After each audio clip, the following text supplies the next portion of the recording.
and to withstand the political pressures that it's been put under. Um, and my league said to me, well, then you need to start a study. And the study was something that was new to me. I watched my wife climb up through the ranks of the League of Women Voters, but I saw the voice that she had within the League of Women Voters, and it was surprising. I really found that this was a good format to have this kind of conversation about the First Amendment. Um, we've had a couple of comments along the way as to whether this is a study that's truly needed. And I think that there's a definite need for this study based on several different points that have come up during these conversations.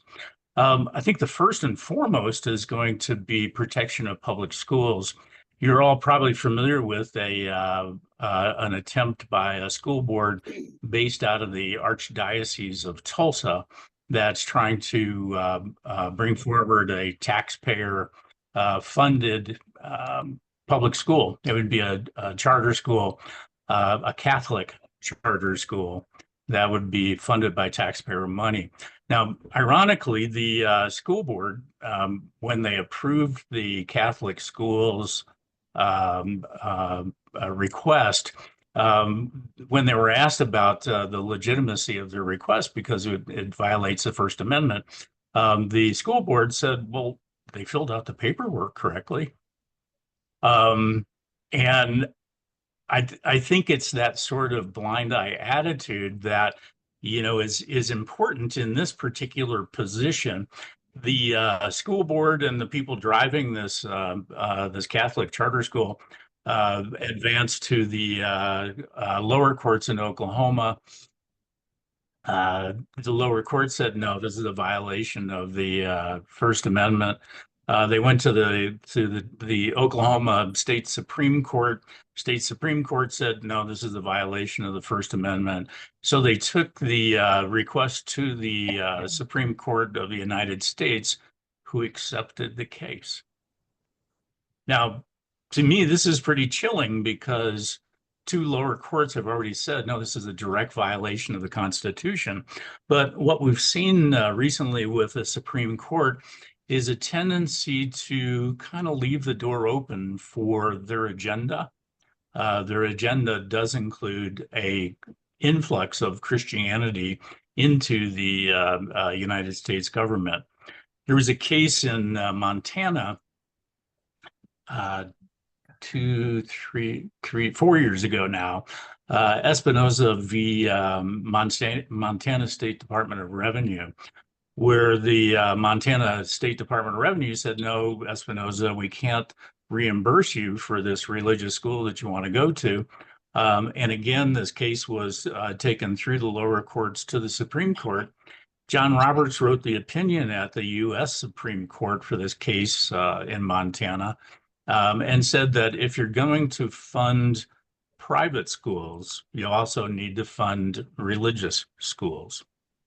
So here we have case precedents, and we have a case being pushed forward by the Tulsa Archdiocese. One of my goals is to be a part of that case. I think with this position, we don't make positions to just make positions. We make positions to be able to advocate. And in this case, advocating at the level of the Supreme Court would be to enjoin the case through an amicus brief. I hope we can do that because that's exactly what the study is for. Second indication for this particular position, I've had some folks say that, well, we already have a position for individual civil rights. And I understand that a lot of this conversation tonight will relate to individual civil rights, but it also relates to freedom of conscience and freedom of religion. I had a Colorado League member call me the day after we were at her group, and she said, I'm just kicking myself for not speaking up. But when I go to synagogue and pray, there's an armed guard standing behind me. When we have high holidays, there are several armed guards in the synagogue protecting us. This is what this position is about, is to endorse freedom of religion for this person to be able to study free in conscience and have freedom of religion as expressed in the First Amendment. The group that hung together here, let's see. Mina's on the call tonight. Mina's previous United Methodist clergy. Very helpful in terms of defining some of the more complex issues that we talked about. I didn't see Norma's name tonight, but Norma, also from Arapahoe Douglas. And Norma was really great with timely information, sending articles and things that she'd found. Pam and Michelle, both from Pueblo. And our last in-person presentation was last Thursday night in Pueblo. And if you ever get a chance to hang with these folks, do so. They're a lot of fun. We had a great conversation, changed a lot with the position. I saw Helen from Jeffco on the call tonight too. And Helen, your suggestions for the position were also incorporated by the committee that we'll look at here in just a minute. Me, I'm just an old retired podiatrist, and I guess I just like to see things in order. I've grown up on the foundational basis of the rule of law and the First Amendment. And after watching my wife in the League of Women Voters, I thought this is a really great format to have this conversation. The most important thing that I think we've had, if the study is a success, great, but we've had such a great time touring the state, talking to some of the coolest people you want to meet, enjoying conversations. We've had conversations over lunches, over dinners. It's just been a fantastic way to sort of come out of COVID into this new world where we need to get back to conversations. So the charge of the study was to determine the need for a position. And I think you're all familiar with this process where the study is simply the foundational basis for the position. When we talk about the position tonight and what we'll be voting on, it all is driven by the position, the words that we'll possess.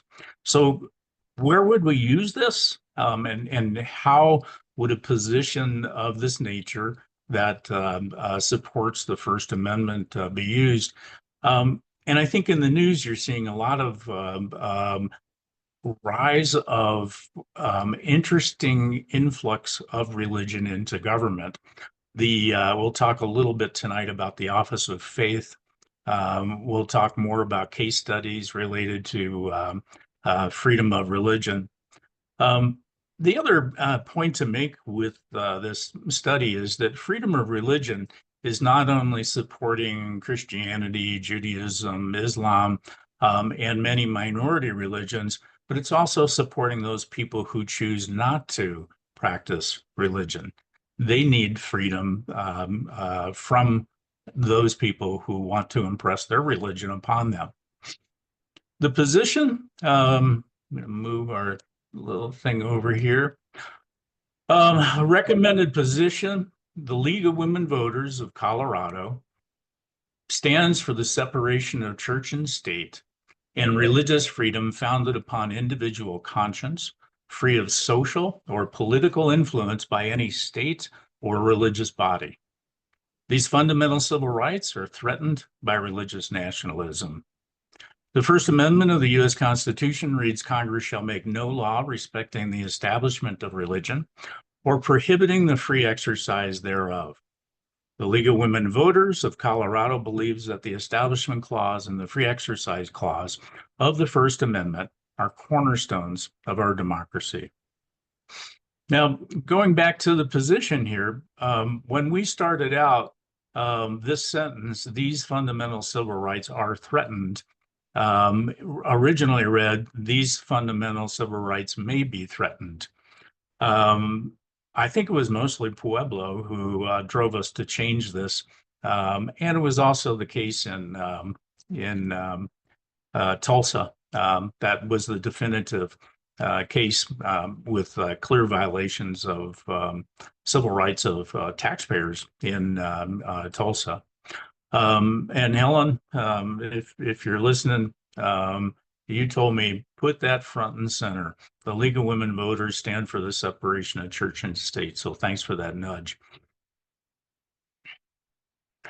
The study works off of Policy 202.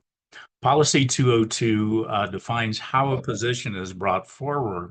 And there's two ways that a policy can be brought forward. One can be by a statewide consensus meeting. And we wanted to try to avoid that. It seemed like a burden. Our committee chose to use local consensus. Local consensus means that each individual local league will get together, come to consensus, and vote. And again, voting is at lwv.org/study. Consensus is it's not defined in Policy 202, which I think probably could be better defined, because I think many leagues are trying to struggle with, well, what is consensus? And consensus could be you send out an email to all of your members of your local league, and whoever sends back a yay or a nay in a vote, the sum total of those votes are your consensus. Some leagues might say, well, we need 20% of our league to be able to come to consensus. So it really is, in some respects, great that we leave this latitude to local leagues, but it also, I think, is a little confusing in light of trying to understand what consensus is. Voting will be the entire month of March, and this is intentional so that local leagues can get together and talk and come to consensus. And again, voting will open up on the 1st of March. It'll be also on the same web page. So we'd have to have one person from each league come forward and place that vote on the web page. Any questions about the logistics of the voting? All righty. This is probably the most important. Oh, Celeste. So I guess I have a question. I didn't think that consensus was not very well defined. I thought that consensus meant there was everybody could live. Some people might be very excited about the proposal, but nobody was adamantly opposed. Everybody could live with it. But that's not what I'm hearing you. So I don't know. I guess I didn't think that this was something we needed to discuss, was what consensus means. I came here to learn more about the position that's being proposed, but now I'm going off on a tangent and I didn't expect that. No, this has been planned because, for instance, the Estes Park League hasn't had a presentation. And so tonight is intended to be a presentation of the position and the study, followed by a question and answer period like we would always do. But I think the challenge that I mean by consensus is that each local league has to determine their own consensus, which doesn't give them a lot of guidance. If we go back to Policy 202, it's really not defined in the policy. Does that make sense, Celeste? I've been a league member for a long time, and so I thought that there was general understanding of what consensus is. And I'm hearing you say that every local league kind of gets to decide on their own what they do. So that I guess I'm looking for leadership from other people, like maybe Jerry Cummins or somebody who's been around longer than I have. Anyway. I think that sorry. Okay. The challenge, Celeste, is that I think the league is accustomed to a statewide consensus meeting, and this is different. The two ways in Policy 202, that enable a position to be brought forward. The first would be a statewide consensus, which is maybe perhaps what you're referring to. And what I'm referring to in policy 202 is local league consensus that they make up on their own. Anyone else? Yep, I do. Yeah. I don't know if my hand, I guess my hand goes Oh, down. there you are. Yeah. It goes down Yeah. after 5 seconds or something. Well, I concur with what Celeste is saying. I think consensus is how we arrive at a decision mutually, some more bought in than others. And I'm thinking about the procedure where, is it everybody all in one room, or is it separate votes leading, meeting and voting towards it? So to me, that's more the procedure, but not the concept of consensus, because we're bringing our consensus forward by saying, yes, we support, or no, we don't. But whatever that vote is, it's because that's what everybody's agreed is going to be that vote. Yes. Yes. So it's just the procedure, not the concept, I think. Yes. True. Beth.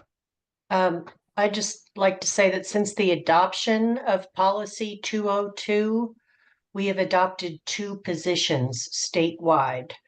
One was the election security position, which used a statewide membership meeting to come to consensus, and the local news support position, which used the process that Jeff and his committee are using, which was kind of league by league.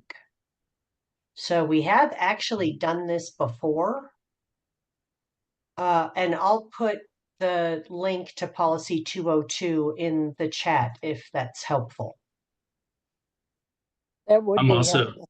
yeah, I'll also be sending out an email on March 1st to review this all again with a link to 202. I think the challenge from the get-go has been that we become accustomed to certain ways of doing things, and this may be a little bit different. So there's been some confusion along the way. But hopefully after tonight and after the email that you get on March 1st from me, that'll clear up a little bit. Other questions about the method? All right. So one of the things that became important for us was to talk about the things that we stand for. You can stand against a lot of things, and we see this every day. The whining and complaining on social media and in the news, but it's much more difficult to stand for something. And you'll see throughout this presentation that what we're standing for is the rule of law and the First Amendment. Now, the First Amendment contains 2 other clauses: freedom of assembly, freedom of press, and free speech. I'm sorry, 3 other. What we're focusing on today are the religious aspects of this, including the Establishment Clause and the Free Exercise Clause. It's a challenge to come into a presentation like this and try to mitigate partisan language, bias. I'm sure that there have been some who believe this whole study to be anti-clerical or anti-religious, which it is not. It's focusing on the challenge to the First Amendment. And I think, by gosh, we're pretty dang timely with this. All right, we'll get through the definitions and then move on to some fun stuff. The Establishment Clause: Congress shall make no law respecting the establishment of religion. Followed directly by the Free Exercise Clause, or prohibiting the free exercise thereof. Our study group defines free exercise of religion as an inalienable right to practice individual spiritual beliefs free in conscience and respectful of pluralism and the rule of law. Religious nationalism, you'll see again, this is a tough definition. to come up with because it's a fluid and constantly changing definition.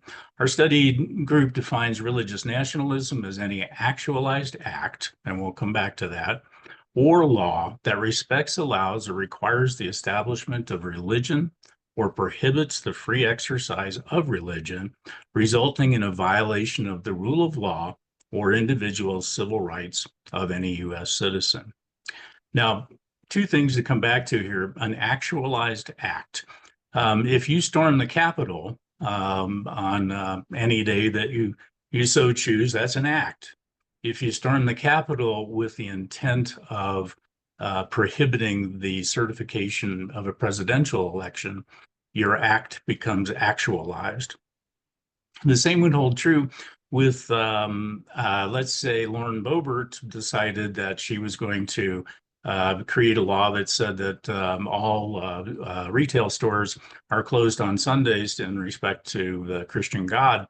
That would be an act, but not actualized unless Congress voted that in.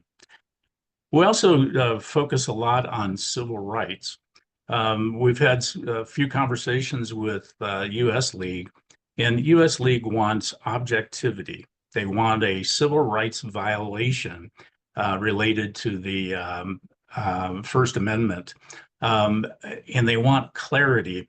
Throughout this, you'll find that it's extremely difficult with religious nationalism to define that clarity because we'll talk about yellow stoplights. And I think this will help to explain the ambiguity sometimes of religious nationalism. In the rule of law, we use the World Justice Project to describe the rule of law as a durable system of laws, institutions, norms, and community commitment that deliver these four essential principles: accountability, just laws, open government, and accessible and impartial justice. And I want to live in that land where we have the rule of law. Partisanship was an issue early on in our conversations. And I hope that you'll see throughout this conversation that we actively work to be nonpartisan in lockstep with tradition of the League. The challenge in partisanship comes with words. Words that are used in this study are sometimes taken to be partisan. For instance, Christian nationalism, the religious right. These will be words that may make some people bristle, but the committee came to find that without using the words as they're used in the common vernacular of our language, that it just didn't make sense. It sounded like alphabet soup when we tried to rewrite some of these words. So bear with us, and I think you'll understand our direction by the end of the presentation. Religious nationalism, Christian nationalism. I met with two original members of the group who said, boy, when we started talking about Christian nationalism, I just had to back away. But Christian nationalism is the description that's currently used in the press and in conversations that I think that you'll have with friends and family.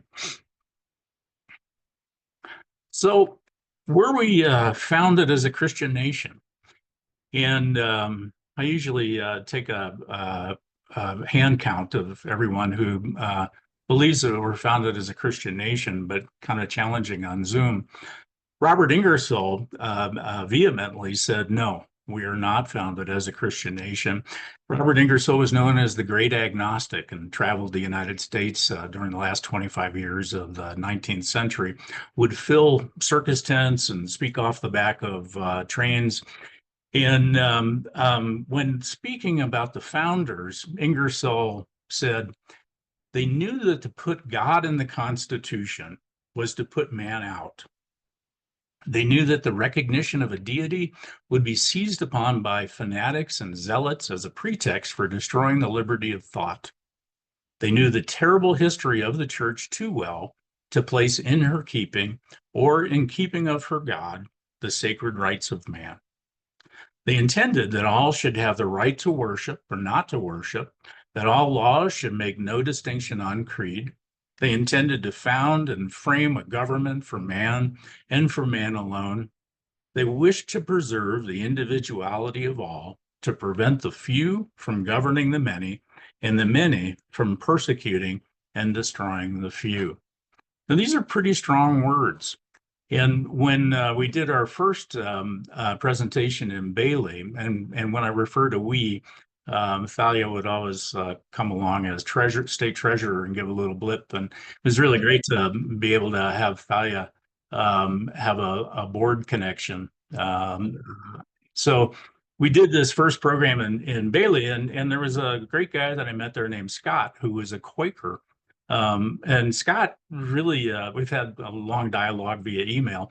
But he said, if this is your only definition for where we found it as a Christian nation, it's pretty biased. I also met another friend, Southern Baptist minister, who we'll call John. John the Baptist is easy to remember. So Scott's on this shoulder, John's on this shoulder, and both have reviewed these. John, the Southern Baptist, gave us a tepid approval of the slides. He didn't want to be the first Southern Baptist minister advocating for the First Amendment. So based on Scott's recommendation, we jumped into Google and looked for quotes that would describe how the United States was founded as a Christian nation. There are no quotes that describe how the United States was founded as a Christian nation, because the United States was not founded as a Christian nation.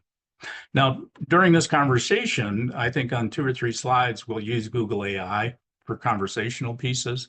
I was called out by one Colorado League member who said, well, Google isn't a reference, it's a tool.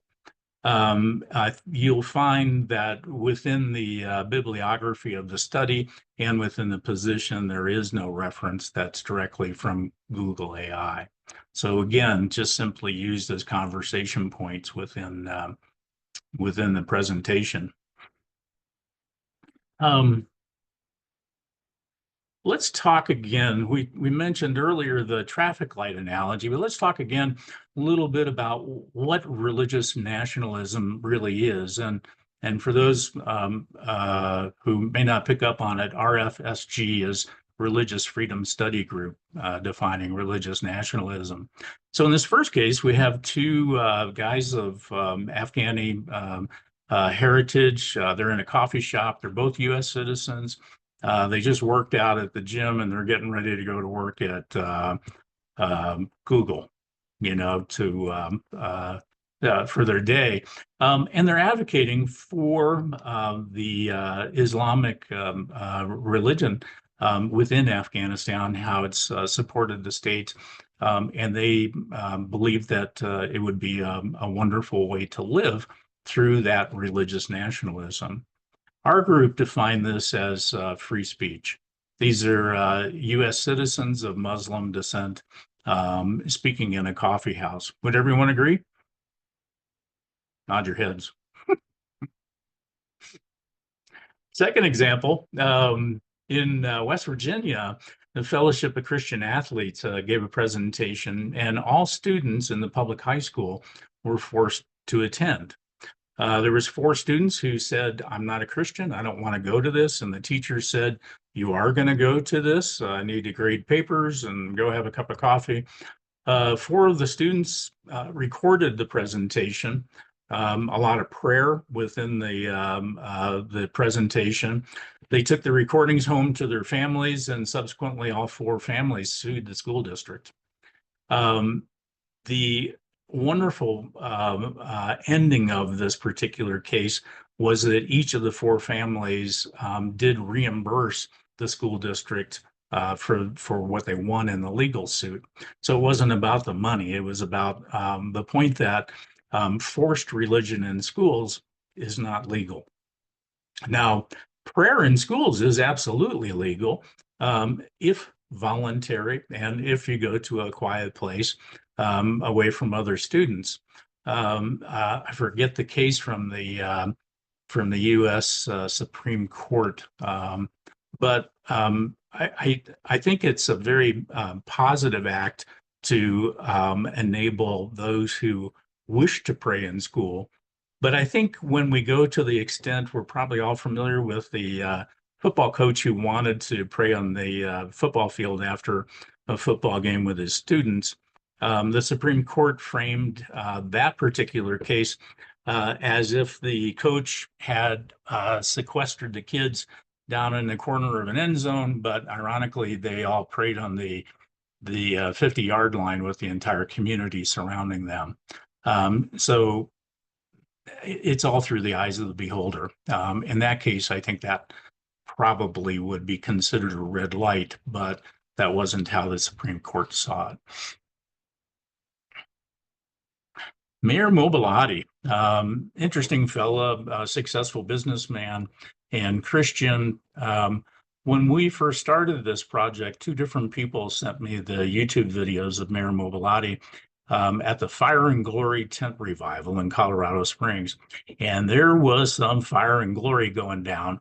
There was a lot of conversation about bringing God back into schools and conflating patriotism with Christianity. And then comes Mayor Mobilati. If you carefully listen to his conversation, Mayor Mobilati did not bring the office of mayor into the conversation about conflating patriotism, God, schools. He simply was a Christian speaking to other Christians. Now, was he in an appropriate place at that time? Because when you listen to the recordings of it, you get a flavor that doesn't seem to be consistent with his role. But again, we saw this as free speech, a Christian speaking to other Christians. The challenge as we go up the ladder in terms of government, Mike Johnson, not the mayor of Denver, but the Speaker of the House of Representatives, has flown the flag of the New Apostolic Reformation. Sam Alito also flies the New Apostolic Reformation flag, seen below, called the Appeal to Heaven. The Appeal to Heaven was originally flown by battleships in the Second World War, or I'm sorry, in the Revolutionary War, and then was adopted by the state of Maine. It's been adopted by the New Apostolic Reformation, which is a theological movement that combines elements of Pentecostalism, evangelism, also an additional organization, the Seven Mountain Mandate, advocate for spiritual warfare to bring Christian, and the operative word is dominion of the state. These are protected by free speech. This is a Supreme Court justice and the man who's in the third seat to be president to bring Christian nationalism into our government. Again, protected by free speech, but I don't think these are the kind of representatives that are truly representing all of the United States. One of our favorite congresswomen at the Cornerstone Christian Center in Basalt, Colorado, Lauren Boebert, pounded on the pulpit and said the church is not supposed to direct, is supposed to direct the government. The government is not supposed to direct the church. And that's how our founding fathers intended it. And I'm tired of this separation of church and state junk. It's not in the Constitution. It was in a stinking letter, and it means nothing like they say. Well, the stinking letter came from the Danbury Baptists from Danbury, Connecticut. Prior to the Constitution of the United States, when the colonies were trying to figure out how religion would function, the Danbury Baptists were prohibited from having help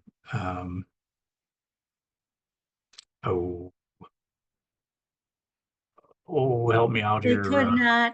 They couldn't baptize their own members, and they had to ask permission for any activities within their church. So there was a lot of discrimination between different religions, because when they came to the colonies, they brought the way they were treated and how they thought from Europe. And of course, we all know the English versus the Irish, and then the Catholics versus the Protestants, and millions died, and everybody beat up the Baptists at that time. So, yeah, Right. it was And basically to avoid churches killing other church members, I suppose. yeah.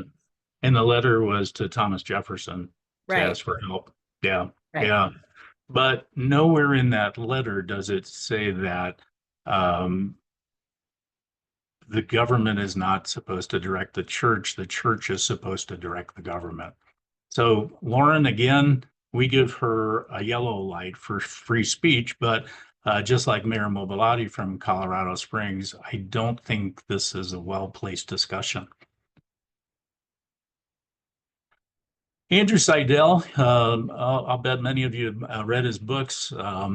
He writes one about the founding myth and the other American Crusade, how the Supreme Court is weaponizing religious freedom. He says that legal questions of religious freedom are not always simple. They can be complicated and more often emotionally fraught. But in their push to weaponize religious liberty, the Crusaders have misled and confounded many Americans about where to draw the legal lines for this founding American principle. I don't think he's too far off to use the word crusaders. It's a powerful word, but I think he applies it in a good manner. Seidel he currently works for Americans United against or for separation of church and state, and he's argued First Amendment cases before the Supreme Court. He goes on to say that Christian nationalism is a battle to privilege the few who believe in the correct version of the correct God, waged at the expense of those who do not. They're not conquering land, but it is a war of conquest, and at the most basic level, they're seeking privilege to codify supremacy.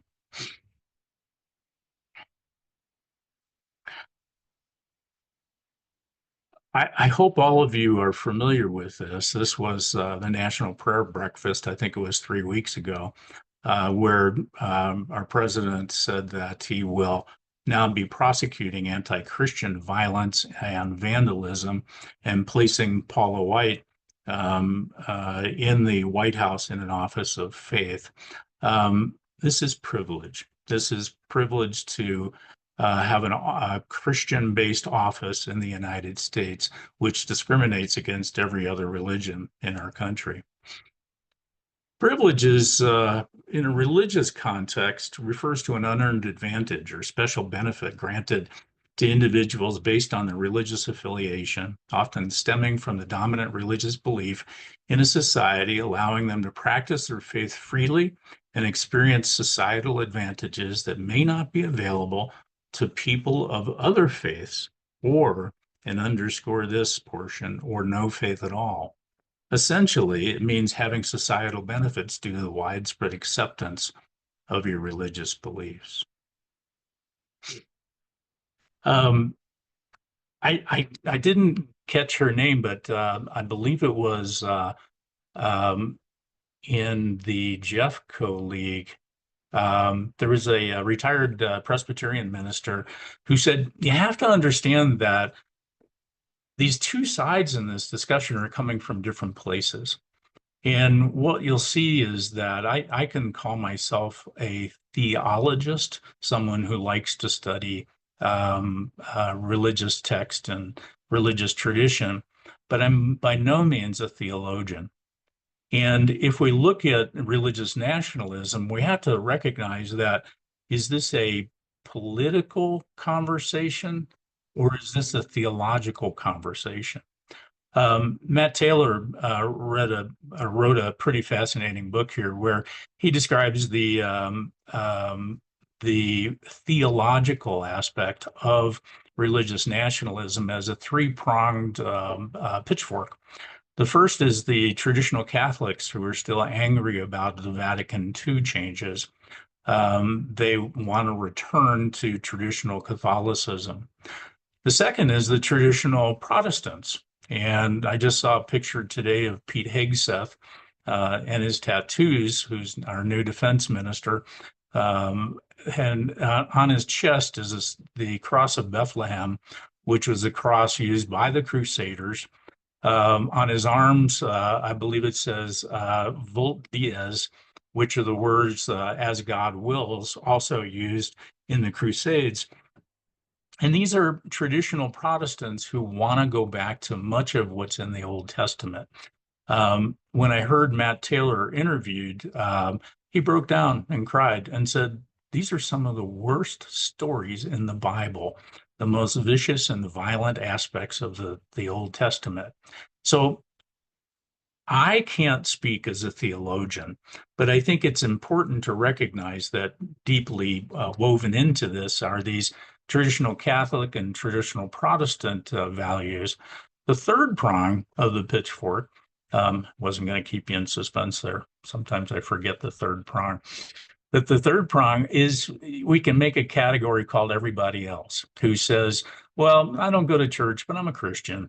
Or the folks that fly the flag that say Jesus is my Lord and Trump is my president. And it seems as if it ever did come to a point where the values of the trad Catholics and the trad Protestants were brought heretofore, it's likely going to be the third prong that would actually create that action.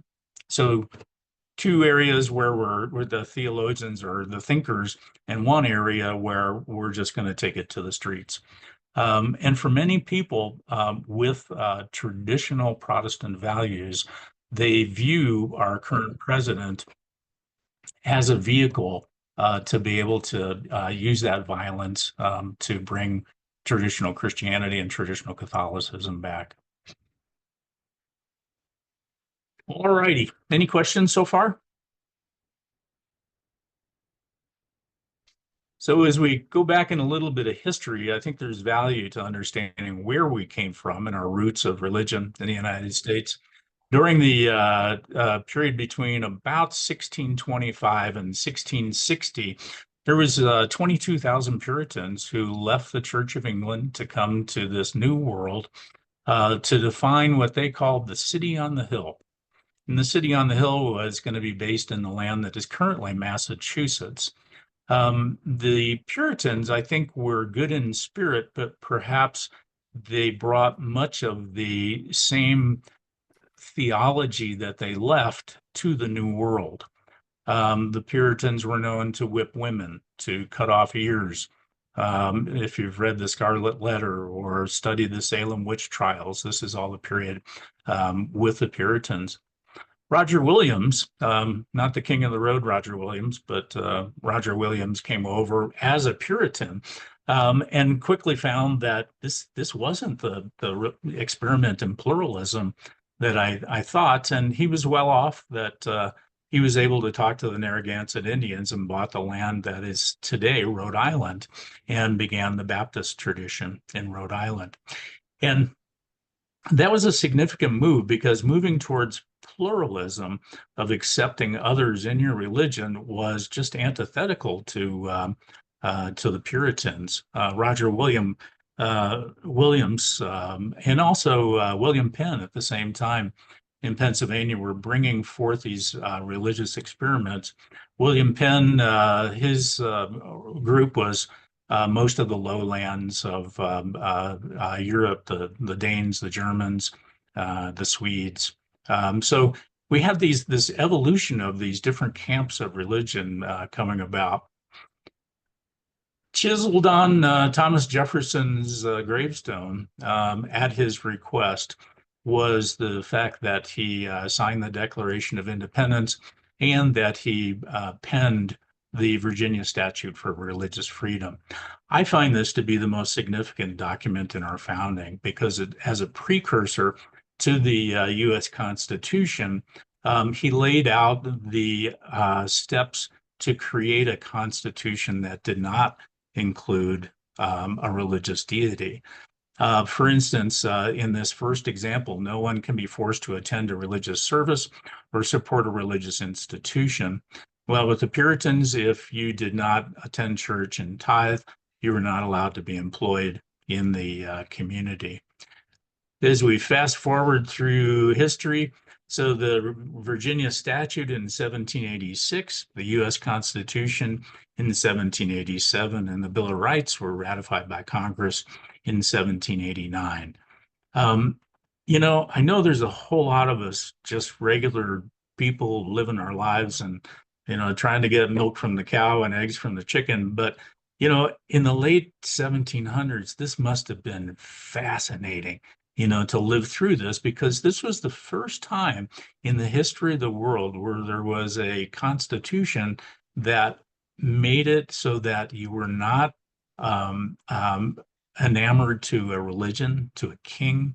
In fact, the government was a tool for you through your vote to be able to vote for issues like religious freedom and separation of church and state.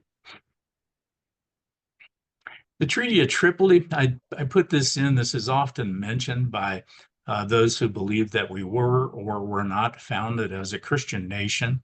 The language in the Treaty of Tripoli in 1796 clearly spelled out that we weren't in any sense founded as a Christian religion. The Treaty of Tripoli was used so that Muslims in North Africa were attacking U.S. merchant ships, and we were to pay them a fee to stop attacking our ships. And unfortunately, Washington, Adams, and Jefferson failed to pay the fee, so the treaty was rewritten. But you'll hear the Treaty of Tripoli mentioned as a sticking point for were we or were we not founded as a Christian nation. So we move forward into the time of the Civil War. Phenomenal pain, phenomenal challenges where fathers are fighting sons, and President Grant was likely the best person, you know, at that particular time, but likely not the best guy to be in the White House. He had a tendency to drink and push off the social problems onto folks within Congress to help him. But he did come forward and say, I suggest for your earnest consideration and most earnestly recommend a constitutional amendment, making it the duty of each of several states to establish and forever maintain free public schools, forbidding the teaching in said schools of religious, atheistic, and pagan tenets. So James Blaine, congressman from Maine, picked up the torch and said, well, let's just amend the First Amendment. As it reads below, no state shall make any law respecting the establishment of religion or prohibiting the free exercise thereof. And then he goes on to put Grant's words into the First Amendment. The Blaine Amendment, you'll hear mentioned often in conversations about religion in schools. It passed through the House of Representatives, but was never brought up in the Senate. Following the Civil War and the Gilded Age, there was a phenomenal expansion of who we were. Women's rights became a sound issue. The immigration of Blacks to the factory work in the North, the Great Migration, vast amounts of wealth. And I think we started to become kind of full of ourselves, and rightly so. Susan Jacoby, who we'll talk a little bit more about tonight, in her book called Free Thinkers, said, in the cultural and political debate over these issues, there was always a strong undercurrent of conflict between the proper role of religion and the limits of religious influence in civil society. A conflict not only between secularism and religion, but within religion itself. So as we grew into this period, it became a period that we can label American exceptionalism. In a religious context, American exceptionalism can be understood as a political project that distinguishes good religion from bad religion. It can also be seen as an aspect of civil religion, which is a set of beliefs and practices that unite citizens around a common sense of America's place in the world. One committee member and I went round and round with this, and I'm really glad that she was adamant about including this, because this is the springboard for where we went during the 70s and 80s into the worlds of people like Jerry Falwell and James Dobson. The ability of a preacher to stir up his following is in some cases important. It inspires people, but when that stirring up is based upon a context of social or racial separation, it becomes a problem. What we saw as we left the 50s and 60s, race could no longer really be used as a tool to be divisive. And we saw this transition into the world of social issues like abortion. The Mormons believed in American exceptionalism. Many still believe that the Declaration of Independence and the Constitution were supremely inspired. But I think this last sentence says it well. The idea of American exceptionalism has been used to inspire the nation, but it's also been criticized for implying a sense of superiority that can fuel racism and warmongering.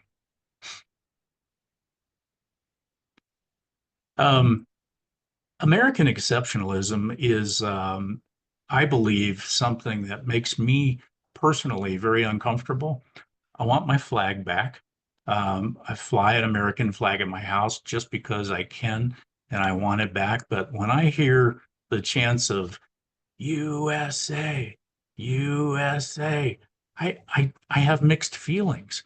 And I think all of this comes from this sense of American exceptionalism, which creates as said below here, warmongering and racism. It also creates this divisiveness that we see today. So Mina, thanks for guiding me through this tough portion of figuring out American exceptionalism and the divisiveness we have today. Lyndon Johnson, if you go back to some of his YouTube videos are really a riot. But when he was running for Congress, J.L. Hunt, the oil tycoon, said that he was a communist, and this was in the 50s. That was a hard label to shake because J.L. Hunt was preaching this from the pulpit. He was using the church to dictate his particular vote for Congress. The smart guy that Johnson was and the negotiator said, well, I need a unique way to address the church. And he modified the IRS, the Internal Revenue Code, to give churches the opportunity to have distinct tax advantages if they agreed to not support political candidates from the pulpit. Knocked J.L. Hunt out of the running, and Lyndon Johnson then was the founder of this concept of, again, separation of church and state. I mentioned earlier that we're here to talk about what we stand for, but I think in creating the proper context, this kind of a picture is the reality of the world that we live in today. I mentioned Susan Jacoby before in Free Thinkers, and every woman in the League of Women Voters should have a copy of her book, because the majority of the book is about the evolution of women's rights, particularly in the late 1800s and early 1900s. But she says in her book, even though more Americans may be viewing issues through a secular lens, the influence of religion at the highest levels of government has never been stronger and more public. This contradiction has surfaced repeatedly in American history. Hardcore fundamentalist religion has always flourished during periods of increasing secularization, and its adherents tend to be more single-minded than secularists. Most secularists will vote for a religious believer who respects the separation of church and state, but few fundamentalists will vote for a secularist who denounces religious influence on the government. A good friend of mine, we were sitting on the back porch cooking on the barbecue, and he turned to me and he said, "Today's a great day to be a Christian." And in his world, he does a lot of work with immigrants, with the food pantry. He really does use his church to the fullest. And this sparked my imagination to start to think about religious freedom from the standpoint of, is it really a good day to be in religion? You can reference the videos that we have on LWV Colorado /study. One of the conversations is with two gals from Interfaith Alliance of Colorado. Interfaith Alliance is a consortium of multiple religious organizations and atheists that work together to solve social issues. And this one gal described herself as a queer Christian. And she said, "This is a horrible time to be a Christian."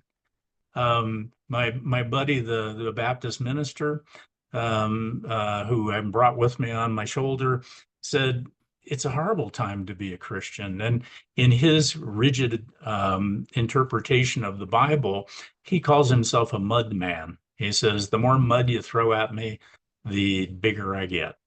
So I think religious freedom, which is a big part of this conversation that we're having tonight, depends on so many different issues that can be influenced by Christian nationalism. Is today a good day to be a Jew in America? And we look at an American citizen here, a Jewish scholar, who has challenges. My Southern Baptist buddy says, "Well, all the Jews just circle the wagons and they sequester to themselves within society." And I disagree.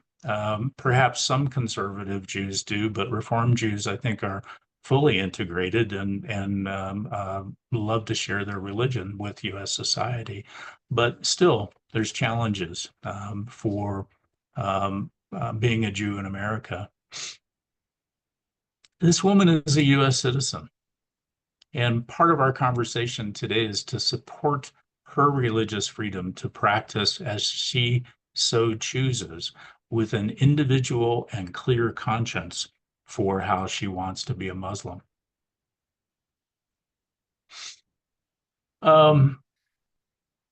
2,000 years ago, White Buffalo woman came to the Lakota and said, "There will come a time when the earth will need your help. And as a symbol of that time, I will send you a white buffalo." Well, the white buffalo came on July 26th in Yellowstone National Park. It's not been seen since it was originally born, but this is the second coming of Christ to the Lakota. A huge moment in their world that we need to support. I think an even more poignant example would be Oak Flats, which is southwest of Phoenix. Oak Flats is a ceremonial ground for the Apache, and copper was just discovered at Oak Flats. So now we have to reconcile capitalism and minority religious rights in the United States of America. So again, what we're voting on, the League of Women Voters of Colorado stands for the separation of church and state and religious freedom founded upon individual conscience, free of social or political influence by any state or religious body. These fundamental rights are threatened by religious nationalism. The First Amendment of the U.S. Constitution reads, "Congress shall make no law respecting an establishment of religion or prohibiting the free exercise thereof." The League of Women Voters of Colorado believes that the Establishment Clause and Free Exercise Clause of the First Amendment are cornerstones of our democracy. And I'm not going to ask you for any money.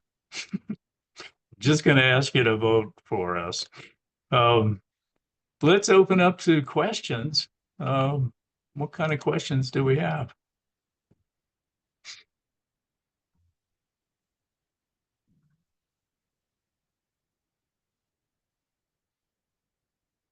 Celeste? Can we put the language of the position language back on the screen? You bet.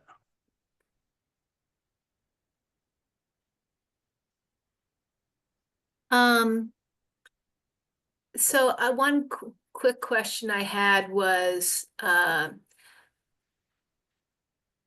in terms of positions, I guess I'm not used to seeing the word stands for, and rather seeing supports.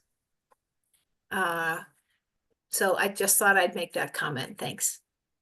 Yeah, sure. Would others agree that rather than we stand for, do we support the separation of church and state?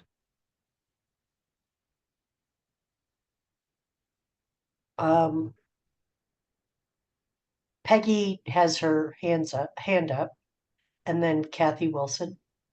Okay, Yeah, so Peggy? yes, I'd go for the support. So you kind of convinced me that we might have a need to have this position. We already support the Constitution and the Bill of Rights. But as we're finding in a lot of bills this year, a lot of bills are being done in Colorado to reinforce our rights here because they might be overturned by the Supreme Court. Okay, so I'll go along with in Colorado that we agree with this because it could be overturned by the Supreme Court. The one thing that I really disagree about is the sentence about these fundamental civil rights are threatened by religious nationalism. I don't think we need that. You know, you look at 50 years from now, and is that going to be the situation then? I think the position is strong enough without that sentence.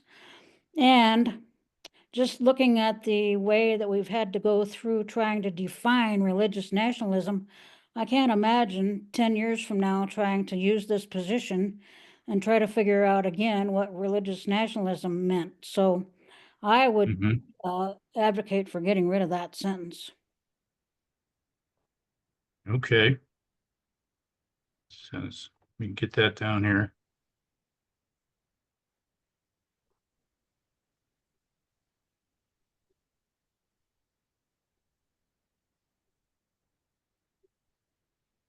Yeah, I can Kathy? see what you Oh. I can see what you mean, Peggy, about that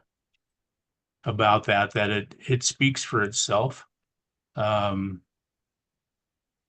We'll have to chew that over in the committee because the challenges that we're faced with today are, I think, somewhat unique in that there are civil rights violations related to bringing religion into government, which is in part the definition of religious nationalism. We'll talk that one up, but thank you. Yeah, Kathy. Yeah, okay. Jeff, I'm a member of the LAC, and colleagues and I specifically review, we analyze and review education bills that are coming through. And that's one of the primary reasons or ways that we use positions in the league is to give us support on those. I have never felt any need to have an additional proposal because I feel like the Colorado and the US principles and positions on education, on individual liberties, and on the Constitution pretty much cover everything that I've run across so far.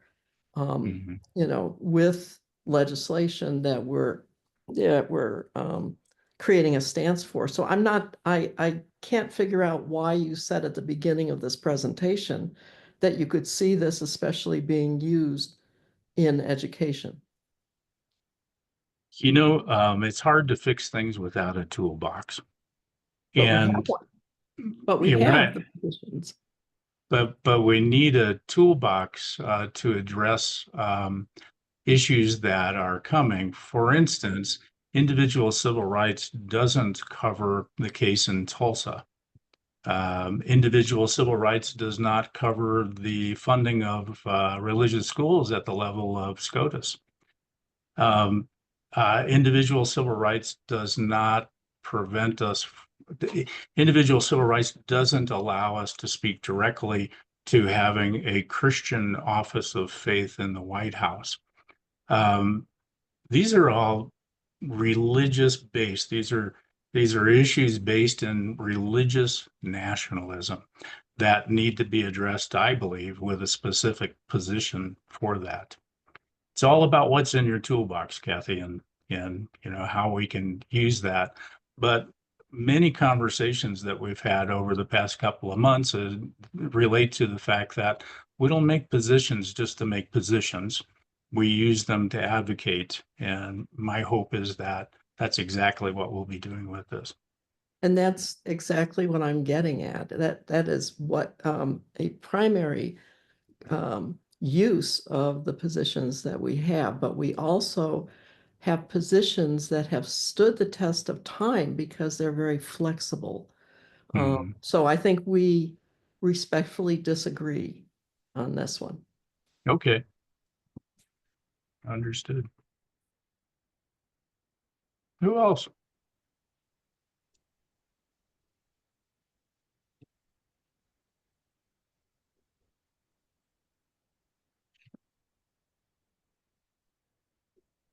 Questions? Mina? Yeah, Mina. I just want to say something. In the 1980s and the 1990s, we had a resurgence of religious nationalism. And specifically within our church, we brought some reformed in, and they explained that basically it was about violence, and it was about power, and it was about fear. And so this has been around for a long time. I mean, you can read books in the 1800s. They need someone to oppress. And right now it's the LGBTQ community, and then they move on. But that really comes out over the last few hundred years of people using religion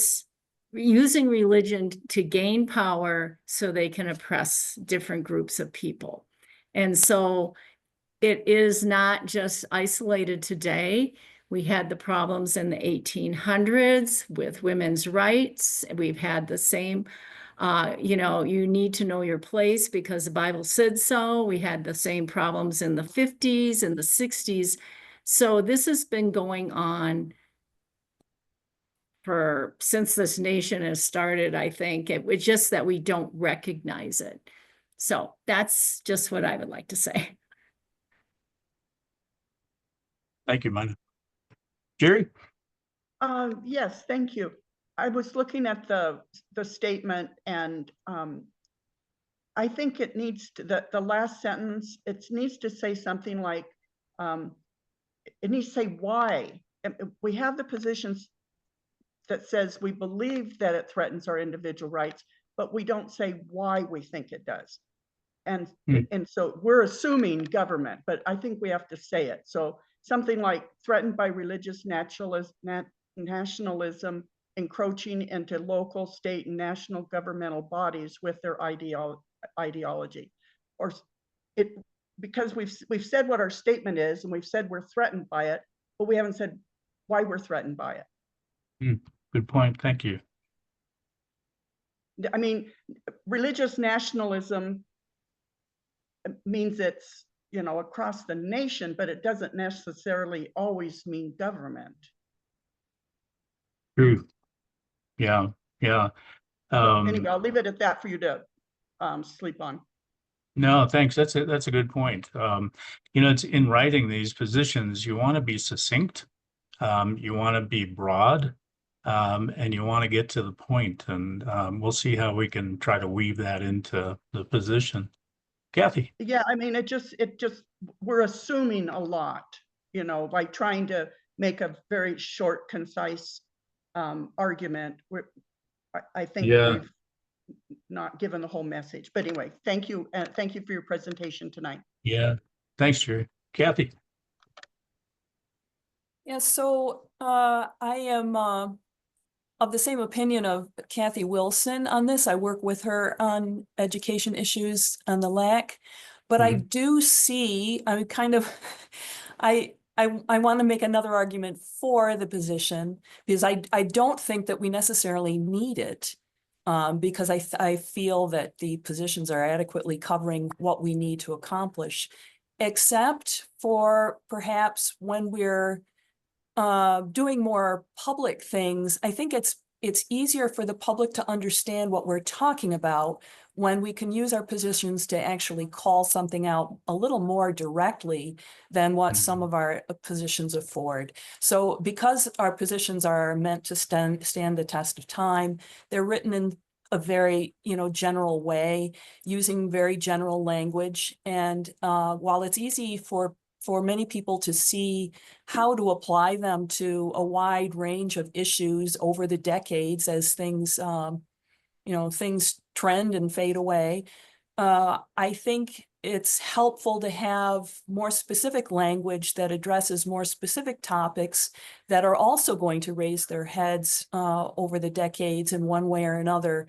And so, although I do see, I don't think we necessarily need to add this. I think there would be some value in putting it in our toolbox to be able to call out this particular aspect that can disrupt democracy.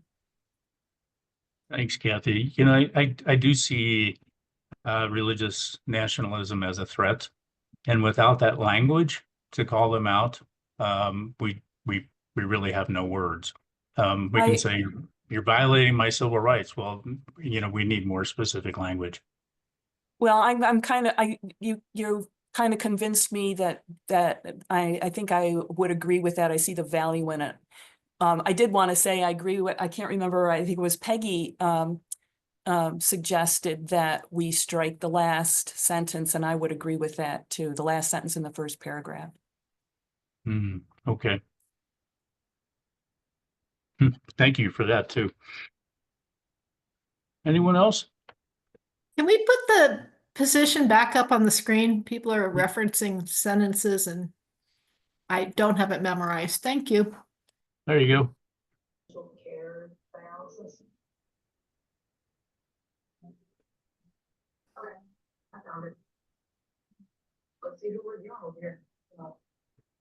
So if we were to strike the sentence that says these fundamental civil rights are threatened by religious nationalism, I'm trying to think of this position in 10 years from now or 20 years from now.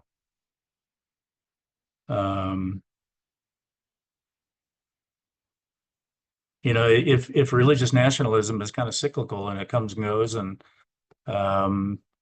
I see your point that perhaps that sentence, even though I think it's very pertinent to our conversation, perhaps could narrow the position more than we want to. Karen. Had to remember to turn on my audio. I'm There you wondering go. about replacing religious nationalism with something that gives more of an example, like civil rights are threatened by imposing religious symbols and practices on public institutions. Is that what we're trying to get at? Yeah, I think we see religious nationalism as a combined religious and political entity. So that when you try to change those words, religious nationalism really does pull that all together. But it also can be a set of words that spark criticism.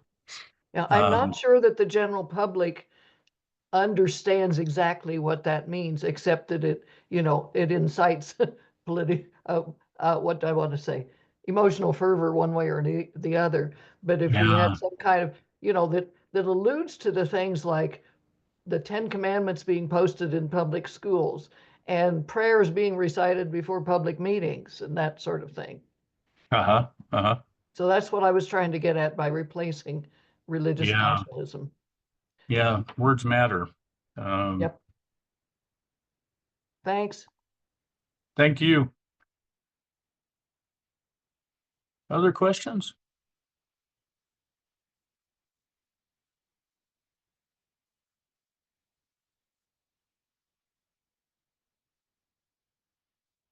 Guys, it's been fantastic to travel the state, and we've met some amazing people in our conversations, and maybe it's just because Pueblo was the most recent, but boy, they're a rowdy crowd down there.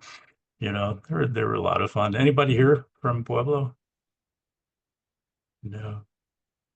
No, but I do appreciate the work that individual leagues have put into having these presentations, because it's a fair amount of work. But on the flip side of it, leaving some of these leagues, they were so grateful that we had sparked their leagues again to start to have a renewed inspiration related to the work that we do.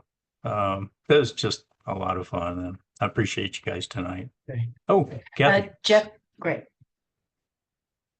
Well, Kathy. I just wanted to say that that last sentence of fundamental civil rights are threatened by religious nationalism, like you say, it narrows it somewhat, because that is one of the areas that this position would apply to. There's lots of problems in the under the category of separation of church and state and religious freedom that we might be addressing with this position. Religious nationalism is one of them, although it's a huge one, a very, very threatening one. It's only one.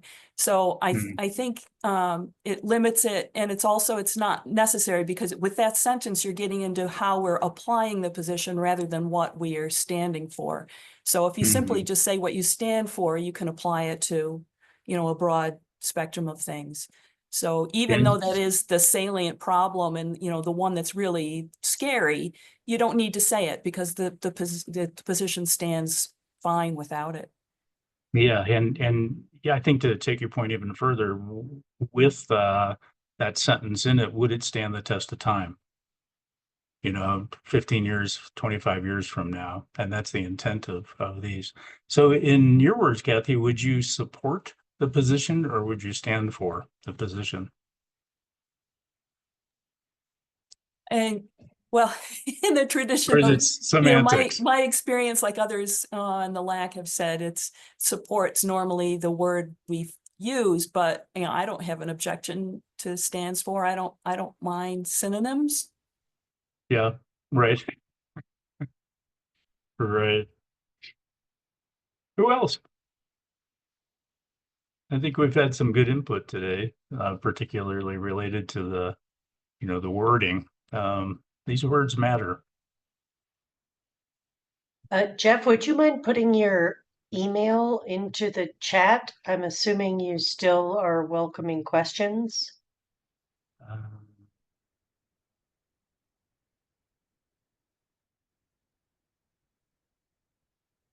If you need me to do that, I'm happy to. And also, questions can be submitted on the webpage. But it's there's an actual section that is for submitting suggestions. Yeah, could you put it in, Beth? I can't find it. Sure. Yeah, thanks. Saving Souls X2 at Gmail. Peggy.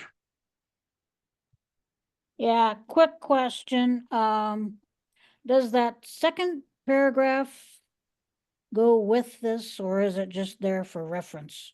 I mean, would it be No, it's part of the a position? part of the position. Yeah.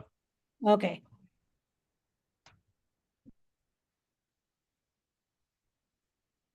Kathy. One more question. Are you planning on this being a US position?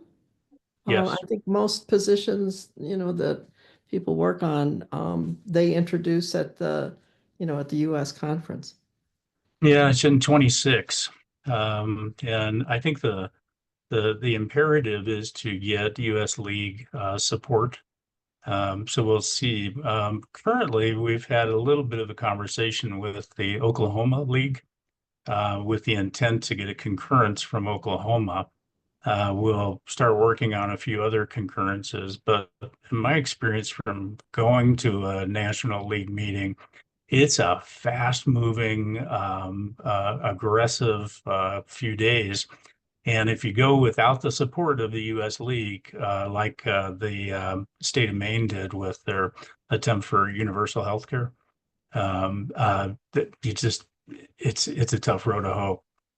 So the key here is if we can get the support of U.S. over the next 6 months or so, get a few concurrences, then I think we'd be in line to take it to the 26th national meeting. Thanks. Thank you.